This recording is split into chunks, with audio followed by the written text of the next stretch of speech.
regarding the point of order. Message? Mga kababayan, ladies and gentlemen, assalamualaikum, warakmatullahi wa barakatuh.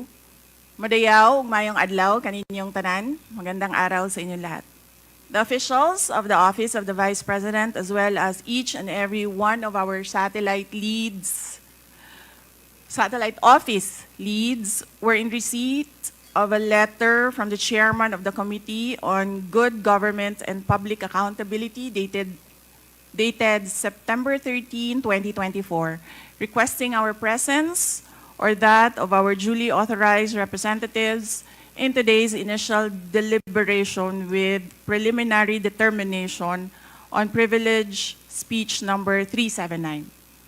In view of the said letter, I am appearing before you today not only as the head of office, but more importantly as the duly authorized representative of all officials of the OVP. Simply because we have not done anything wrong. There is no misuse of funds. If there are audit findings, we shall gladly respond to them before the Commission on Audit. And if there are legitimate cases to be filed, then we shall gladly respond to them before the appropriate courts. In relation to this, may I just say that I take notice of the opening speeches and nasabi doon, there is a determination of misfeasance, nonfeasance, and malfeasance. And those are cases that should properly be taken in the courts of law.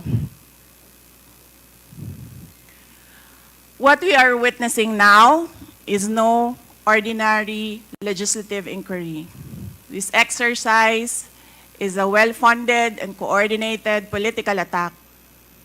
This much is evident from the very words of the privileged speech that prompted this inquiry.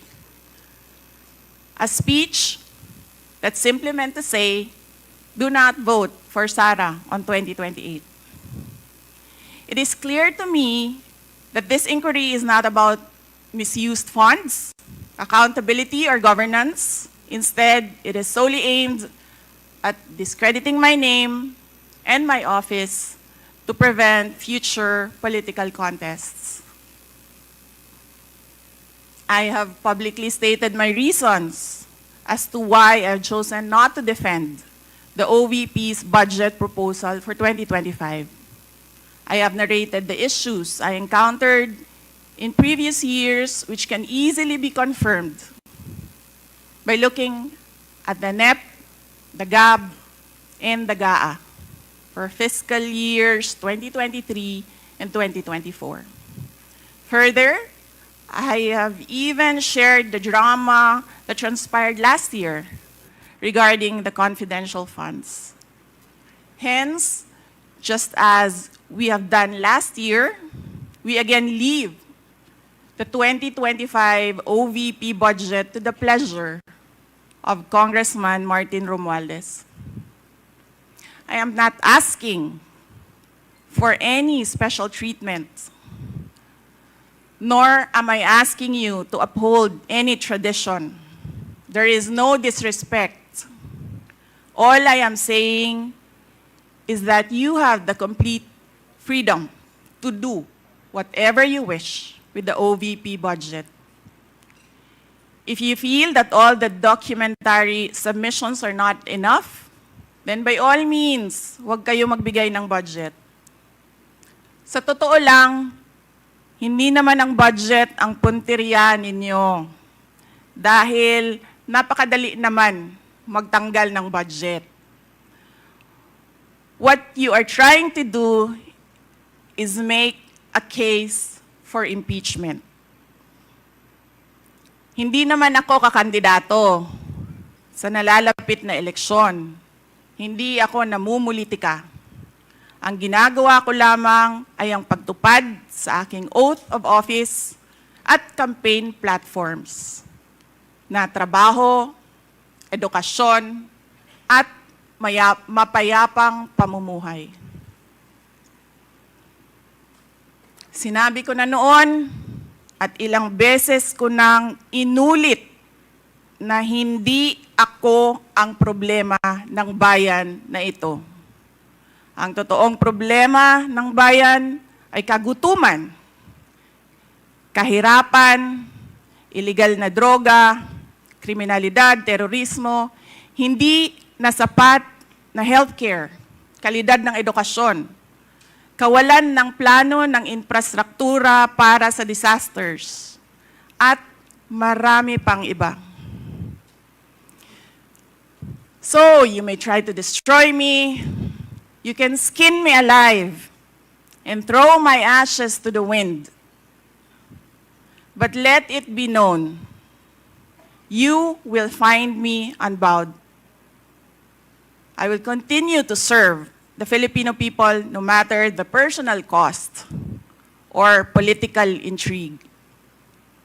Having said that, I will not allow myself to be subjected to an inquiry based on an empty privilege speech just so you can attack me and do indirectly what you failed to do directly during the budget hearings.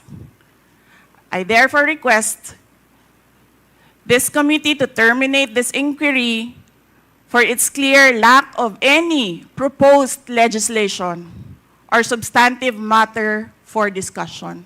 Shukran.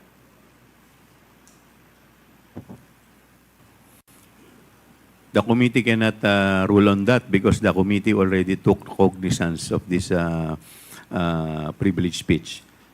Anyway, we will now proceed. Next, we will recognize the representative from COA, Mr. Chair, Congressman Marcoleta. may I please raise a parliamentary inquiry?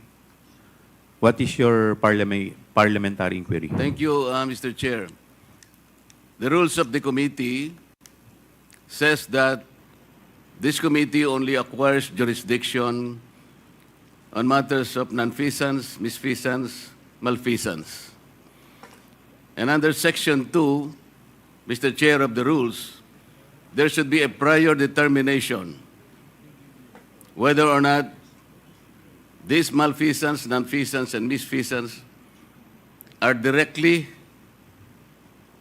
or specifically relating to the persons charged of this. Has this committee made a prior determination of this? And if so, when did it happen? And where is the order specifying that the committee has just reached a prior determination? This is very important, Mr. Chair, because the rules also says that after determining or making a prior determination, this committee will set an order, and that is the only way that this committee acquire jurisdiction over the person's subject matter of this inquiry. And that particular order of prior determination will set out the parameters. If I can make a comparison, Mr. Chair, in regular court, it is called pre-trial order, where the parameters of the inquiry, the presentation of evidence or explanations or allegations are limited to that set of stipulation. So considering, Mr. Chair, and I assume that there is no prior determination, I do not think how we can start the meeting today because we are supposed to observe the rules. I am referring to Section 2 of the rules of this committee, Mr. Chair. Thank you. Thank you. To answer that, Congressman Marcoleta, we have already ruled on the preliminary determination a while ago. Medyo na-late na po kayo. Now, with respect to your inquiry, that if we can proceed with this, considering that this is an investigation of malfeasance, misfeasance, and nonfeasance, let me walk you through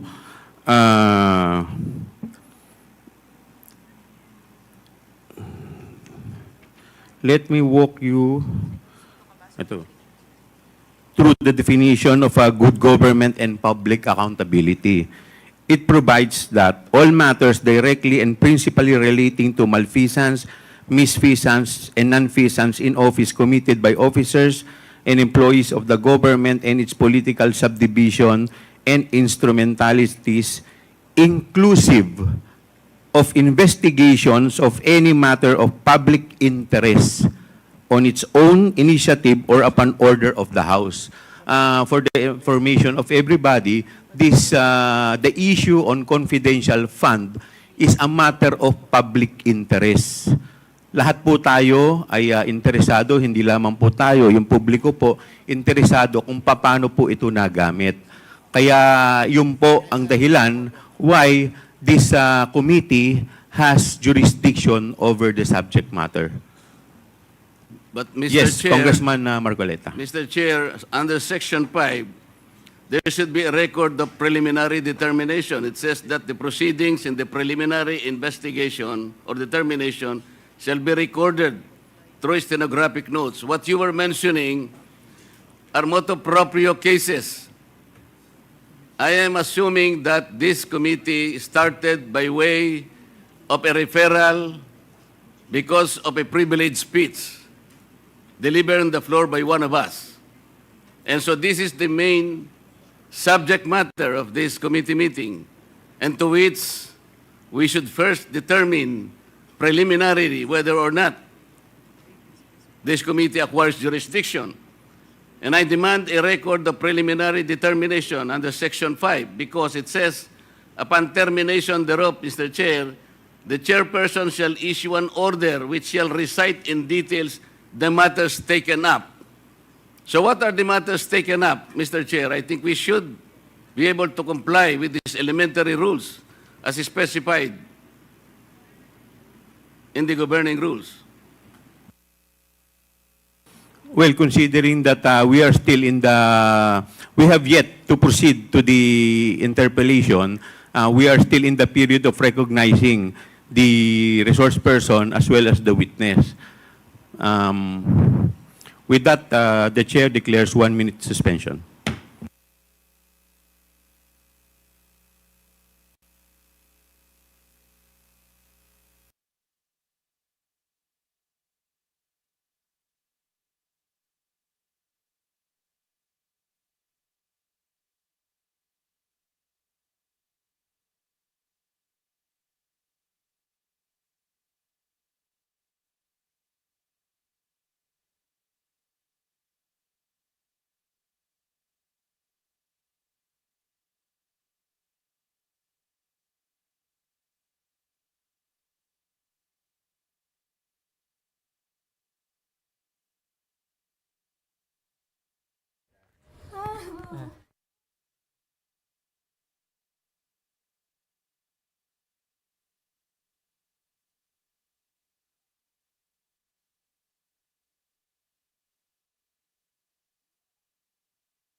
Itong tatlo, no?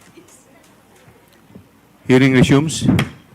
The chair would like to recognize the Honorable Luistro Gerville of Batangas 2nd District, Honorable Paul Dasa, Senior Deputy Minority Leader of 1st District, Northern Samar, the Honorable Roel Daniel Manuel of the Kabataan Party List.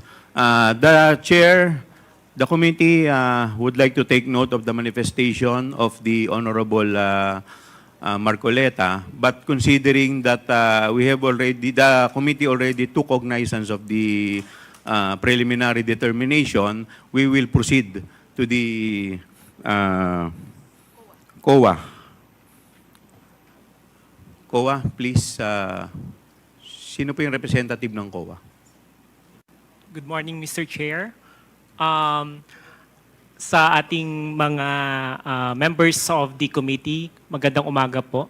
On behalf of the Commission on Audit, we do recognize the plenary power of the Congress in asking questions relating to legislation. And since the invitation only pertains to the budget utilization of the OBP, we can answer questions relating to that, Your Honor. That would be all, Mr. Chair. Thank you. We will now proceed to the next representative from DBM. Thank you, Mr. Chair, and good morning to all Your Honors. Yes, by the invitation of the Committee on Good Government and Public Accountability, we are here to provide information on the Office of the President's budget in the calendar year CY 2022 to 2024 budget utilization and performance, compliance with the GAA, including fund transfer and budget realignment, as well as the agency's program projects and activities, among others. So any inquiry will just answer during this congressional meeting, Mr. Chair. And if ever there's a need for us to provide data and information, we'll do so, Mr. Chair. So, good morning. Thank you. The chair is in receipt of the authority from the Committee on Rules with respect to the motu proprio inquiry on the manifestation of Representative Jinky Luistro during the budget hearing of the Department of Education in the Committee on Appropriation on September 10, 2024. But we will proceed with the preliminary determination later. In the meantime, we will proceed to the interpellation with respect to the privileged speech of Congressman Valeriano. Before we proceed, we will set rules. We will set certain rules or parameters. We will limit the interpellator to 5 minutes. Hindi po kasama yung sagot. And then, pwede po paki-silent po ang inyong mga telepono. Turn off nyo po or silent mode. And please observe proper decorum para hindi po tayo maging magulo at maging maayos lamang po. At lahat po yung mga gustong mag-interpolate, lapit lang po dito sa COMSEC at magpalista. Ang magiging sistema po natin, mauuna po ang minority, and then the majority, minority, majority. Now, we will first recognize representative from the minority, the Honorable Franz Castro. Thank you, Mr. Chair. Nagpapasalamat po ako sa committee na ito po, na pinamumunuan po ninyo dahil in-schedule agad natin yung naging privilege speech ni Representative Valeriano. Alam niyo po, una po sa lahat, ginigiit natin dito na ang tradisyon ay tradisyon. Pero una sa lahat, kung ang tradisyon ay bumabangga sa interes ng mga mamayan, sa interes ng publiko, at accountability ng mga public officials at saka pagiging transparent nung lahat ng ating mga ginagawa, lalong-lalo na po sa kaperahan o lalong-lalo po sa budget or whatever na pinagkatiwala po ng taong bayan sa atin, ay kailangan po yun yung nauuna. Kaya nagpapasalamat po ako na dahil ito po yung magsiset, no, noong mga pwede nating magawa sa rules, mabago sa rules, pwede nating in aid of legislation, lalong-lalo na pinag-uusapan natin ang confidential funds and intelligence funds or confidential funds dito sa Office of the Vice President. At ito ay inaasahan ko na magsiset itong gagawin sa katapusan nitong nitong hearing na ito, yung magsiset talaga na kung dapat o hindi dapat mabigyan ng confidential funds ang ating mga national government agency. At kung meron man, depende kung ano po yung magiging resulta ng inquiry na ito, ay mapahigpit natin, no? Yung kung meron man, kung magde-decide later on na may confidential funds pa rin, magde-decide pa rin na magiging mahigpit, no, yung paggamit ng confidential funds. Okay, so dahil hindi naman po nag-oath yung Vice President, Mr. Chair, ang akin na lang mga tanong ay tatanong ko na lang po sa DBM at saka sa COA. Okay, so inaasahan natin, no, na magsasabi kayo ng totoo. So yung first question ko po sa DBM, yung pong, by the way, I manifest second round kung matatapos ko na yung 5 minutes, Mr. Chair. Sige po. Yes. Okay. So, nung 2022 po na budget ng Office of the Vice President sa DBM, Mr. Chair, meron po ba ditong nakalagay na line item for confidential funds? Please address the chair. Mr. When Chair, answering. Mr. Chair. Sorry, Mr. Chair. Yeah. Sa DBM po, please, you are, Yusek Toledo, you are recognized. Yeah, Mr. Chair, yes, there is no line item for confidential fund, but there is a program that item under that program po na ginagamit po yung confidential fund po. I'm not satisfied with the answer. Ang tinatanong ko lang po, meron bang line item doon sa budget ng Office of the President na confidential fund? Meron po bang line item po? Yes or no? There is no, Madam Chair, Yes. Mr. Chair. Okay. How about noong 2023? Budget of the Office of the Vice President. Is there a line on about confidential funds? There is, Mr. Chair, there is a line item for Magkano po, Mr. Chair, yung confidential funds of the Office of the Vice President for 2023? 500 million, Mr. Chair. Okay, you're correct. Kasi nandito naman, meron naman tayong dyan.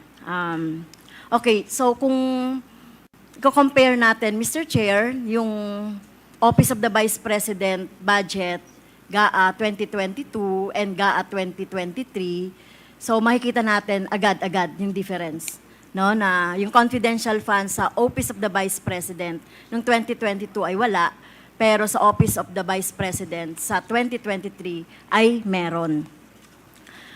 Okay, so paano po nagkaroon ng 125 million na confidential funds ang Office of the Vice President noong 2022, Mr. Chair, sa DBM? Okay, Mr. Chair, while the OVP has no provision for the confidential funds under the fiscal year 2022 GAA, the said release of funds was charged against the contingent fund using the existing PAP of the Office of the Vice President, that is the Good Governance Program. Mr. Chair. Well, ano po yung ibig sabihin ng good governance program po? Kasi defined, alam po natin meron tayong JC o joint circular governing confidential funds. So, can you elaborate on good governance, Mr. Chair, yung binabanggit ninyo po? The Good Governance is a program of the OVP, and so that's the basis for us for the release of the confidential plan of the Office of the Vice President, Mr. Chair. Well, can you elaborate ano ba yung good governance? Dahil malinaw po doon sa rules or the joint circular governing confidential funds, yung mga pwede lang napondohan ng confidential funds, Mr. Chair. Mr. Chair, we have already responded to that inquiry. We have already sent already the letter dated September 11, 2023, as to what is the all about the good governance program of the OVP, Mr. Chair. Mr. Chair, these representations has no copy of what you are referring to as the good governance programs. May I request for the copy, Mr. Chair?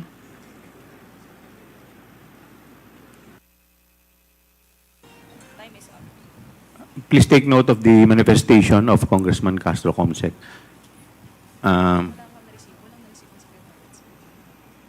Would you like to respond, Comsec? Your Honor, as to the part of the committee secretariat, we have not received a document from the Department of Budget Management. We have sent an invitation on September 13. We are not in receipt of a position paper or any document dated September 11, Your Honor. It might be a different committee. Okay, but just the same, yes, I may respond to the inquiry as far as what is all about the good governance program, particularly the good governance engagement and social services projects. This is in consideration of the urgency of the safe implementation of various projects and activities of the Office of the Vice President across its satellite offices for the last, the conduct of its official engagement and functional representation in international and local events, the implementation of various projects and activities relevant to national security and peace and order, and implementation of the same with proper security and safety protocols for the benefit of the institution. Mr. Chair.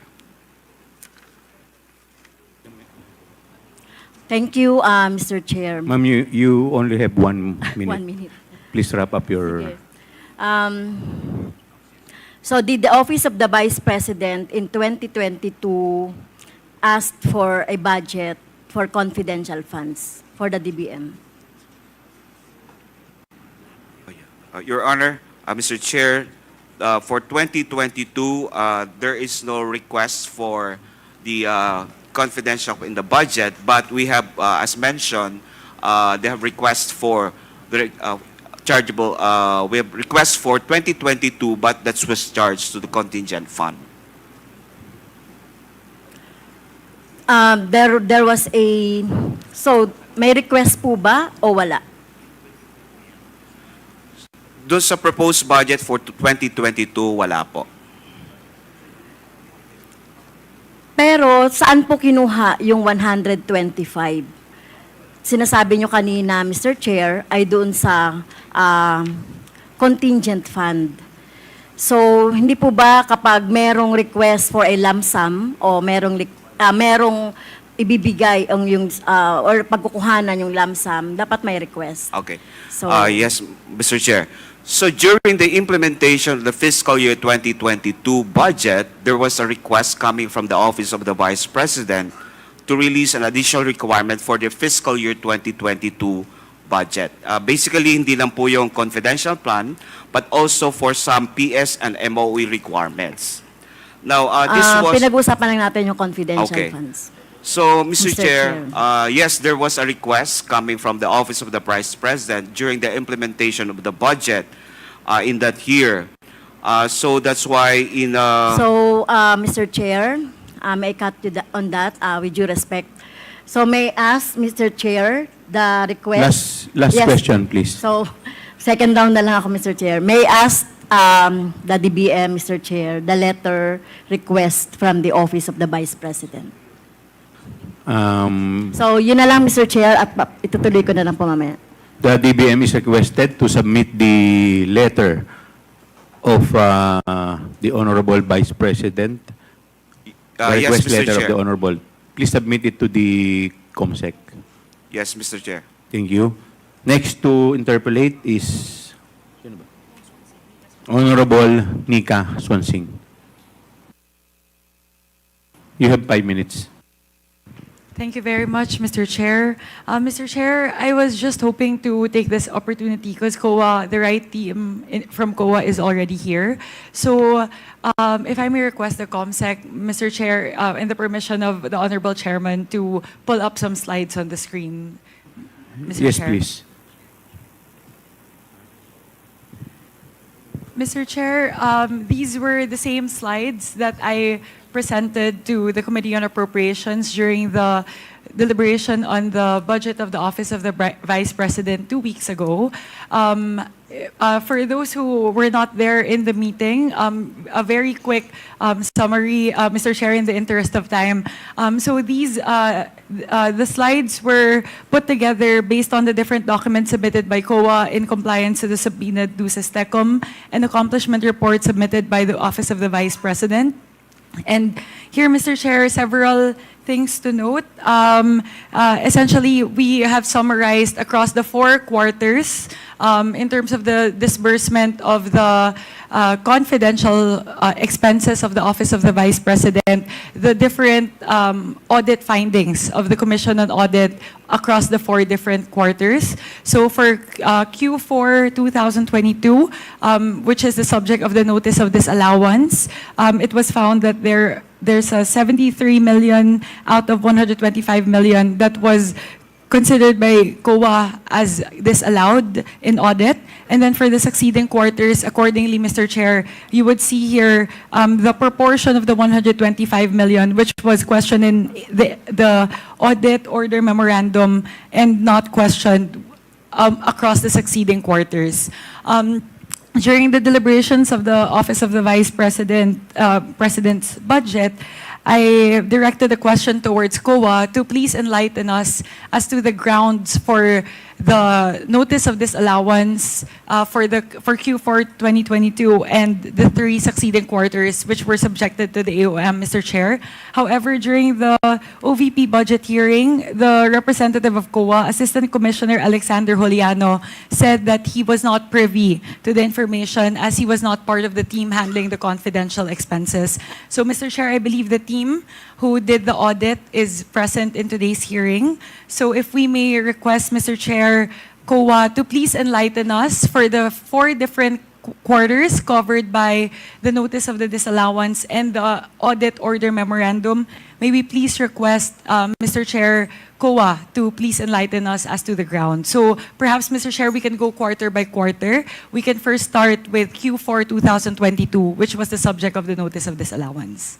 Any representative from COA? Mr. Chair, Attorney Gloria Camora, the State Auditor of Attorney the ICFAO. Camora. Yes, will answer the question Attorney of the Camora, you're Honorable recognized. Congresswoman. Yes, good morning, Mr. Chair. As to the 2022 notice of disallowance, there were Ma'am, 3 pakilakasan po ninyo yung boses nyo, hindi marinig. Okay.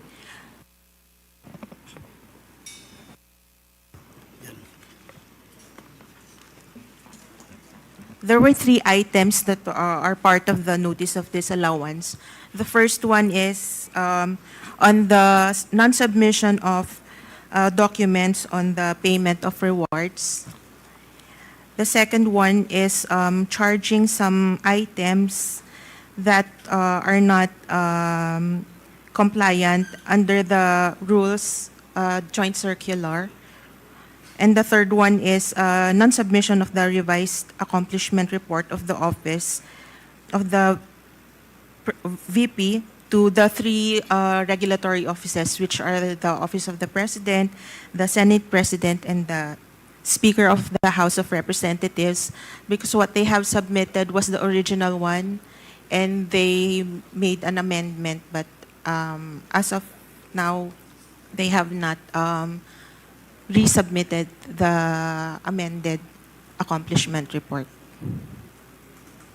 Mr. Chair, if Please proceed, COA may Congresswoman please Swanson. enlighten to explain to us, because it seems a little bit technical po, as to how it was explained by COA. Kung pwede po maipaliwanag po sa atin in non-technical terms as to the grounds for the disallowance po. COA, paki-simplify po. Please explain it in layman's term. Yes po. Basically, the disallowances is because hindi po sila nag-submit ng required na documents under the joint circular. Mr. Chair, if we may move to the next slide. Please proceed. ComSec, next slide please.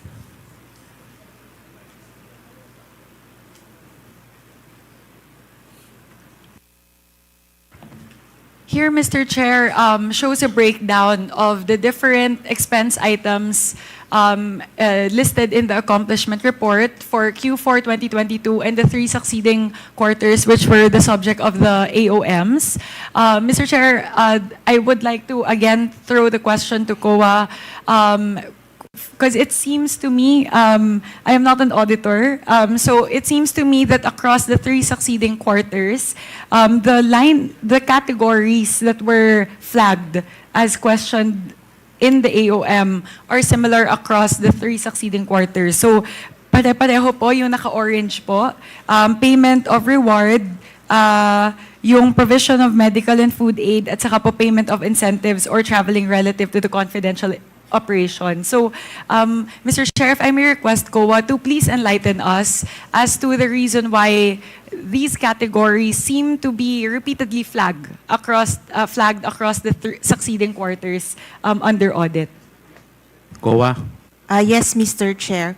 As to the payment of rewards, the joint circular requires a document, the supporting documents evidencing the success of the information gathering.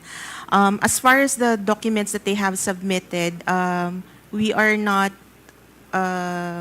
so far, we are not satisfied with the documents they have submitted. So we asked them to submit the documents that would satisfy the joint circular.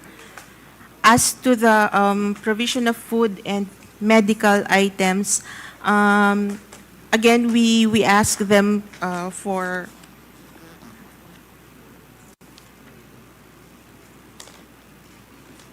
an explanation, since by themselves, food and medical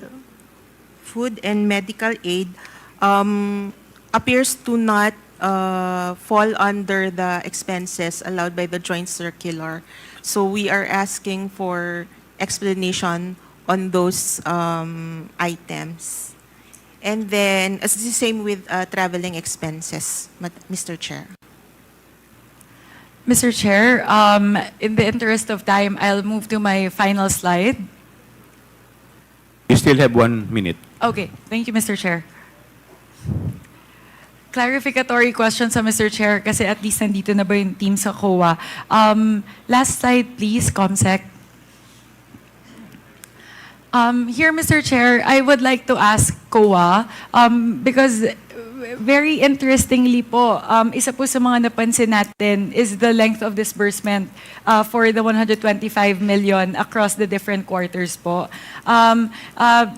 meron po ba na information yung COA as to how how the disbursements were done in terms of the speed by which the disbursements were done? Like for example po, the 125 million in December were spent in 11 days as opposed to in Q3 2023 po, wherein it was spent in 79 days. So kasi po, one thing that we can see as well in the previous slide is regardless of the length of the disbursement or the speed of the disbursement or the areas of surveillance, if you can move to the previous slide, Comsec. Ito po. The numbers of areas under surveillance are different, and the speed of the disbursement is different as well. But it seems like the expenditure patterns are very similar po across categories and across the different quarters. So, meron po bang nakita yung COA with regards to that po, Mr. Chair? Please wrap up your questions. Pakisagot na lang po, tapos na po kayo.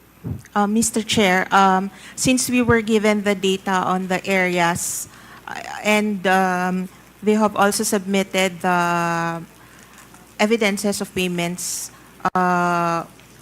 we did not conduct a study on the speed by which the frequency of the payments, as long as we were satisfied with the number of areas that they have served. So if we can average it based on that, the number of areas, I think it is possible to be spending the said amounts. Mr. Chair, final question na lang Okay, po. last question. Because the AOMs were issued po in February 1, 2024 for the first AOM, and then the second AOM po on August 8, 2024. Reading through the AOMs po, the Office of the Vice President is given 15 days to respond to the AOMs. I believe the first one has been responded to in April. So meron na po bang response doon po sa August 8 na AOM?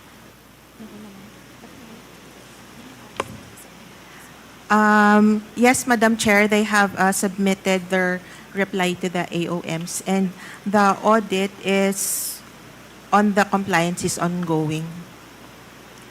Thank you very much, Mr. Chair. Those are my clarificatory questions po. Clarification because the team handling the audit is now here. So just wanted to clarify po dun po sa slides na present po nung nakalaang OVP budget hearing. Maraming salamat po, Mr. Chair. May I approach the table? Request 1 minute suspension. The chair declares 1 minute suspension.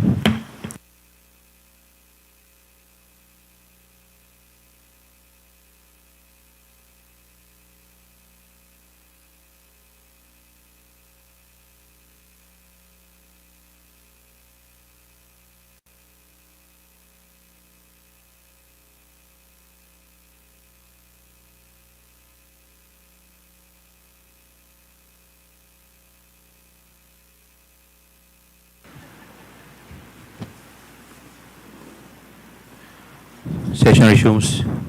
Mr. Chair, may I The request... Honorable Vice President is recognized. Thank you. May I request to leave the inquiry? Ma'am, pwede naman po, considering na hindi naman din po kayo naka-oath and alam naman po namin, marami rin po kayong ginagawa. The Vice President is excused. Thank you. Thank you po, Thank you, ma'am. everyone. Good morning. 1 minute suspensions declared by the chair.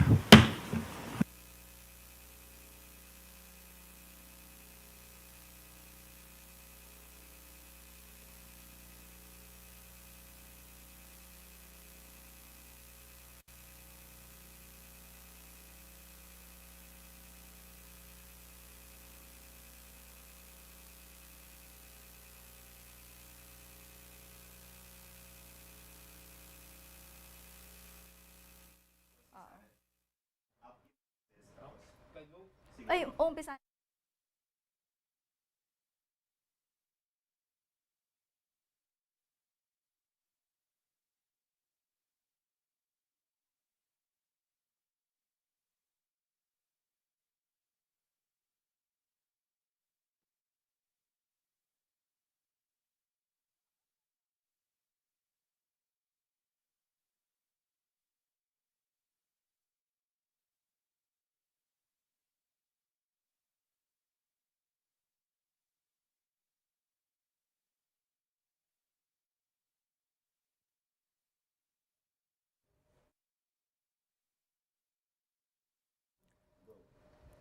Nag-request nga po si Vice President Sara Duterte na ma-excuse siya sa hearing. At pinayagan naman ito ng komite dahil nare-recognize nila na may ibang duties na kailangang puntahan ang Vice Presidente. At kanina nga po, napanood ninyo ang House hearing ng Committee on Good Government and Public Accountability kung saan inimbestigahan ng mga mambabatas ang paggamit ng pondo ng Office of the Vice President, lalo na sa paggamit ng confidential funds. Dumalo si Vice President Sara Duterte pero sa kanyang opening speech, sinabi niyang ang pagdinig ay ginagamit lang ng kanyang mga kalaban sa politika. Sinabi niyang, "You may try to destroy me, you can skin me alive, but let it be known, you will find me unbothered." Nanindigan din si VP Sara na walang misuse ng pondo ang OVP. Hirit niya sa mga mambabatas, may mas mahahalagang issue na dapat pagtuunan ang mga mambabatas. Pansamantalang nagsuspende ng sesyon.